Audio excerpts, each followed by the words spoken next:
প্রিয় বন্ধুরা, ইয়াং এবং যুব সমাজদের প্রতি আমার একটা মেসেজ, যারা যে কোনো পরীক্ষা দিয়ে যদি ফেল করে কখনোই ডিপ্রেশনে ডুবে যাবেন না। বিড়ি, সিগারেট, মদ, আফিম, গাঁজা, ইয়াবা এগুলো খেয়ে নিজের জীবনকে ধ্বংস করবেন না। একটু ফাঁকা জায়গায় যান, একটু খোলা জায়গায় যান, একটু পার্কে যান, একটু ঝালমুড়ি খান, একটু বাদাম খান, দেখবেন একটু হলেও নিজের ব্রেনের ভিতর ভালো লাগবে।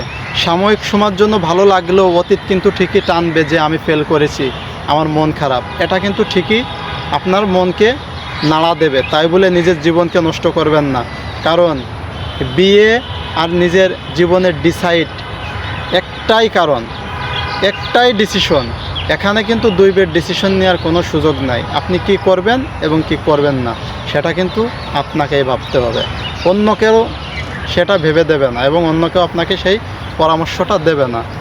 তো হিসাব করে কাজ করবেন, দেখবেন আপনি সাকসেসফুল হবেন।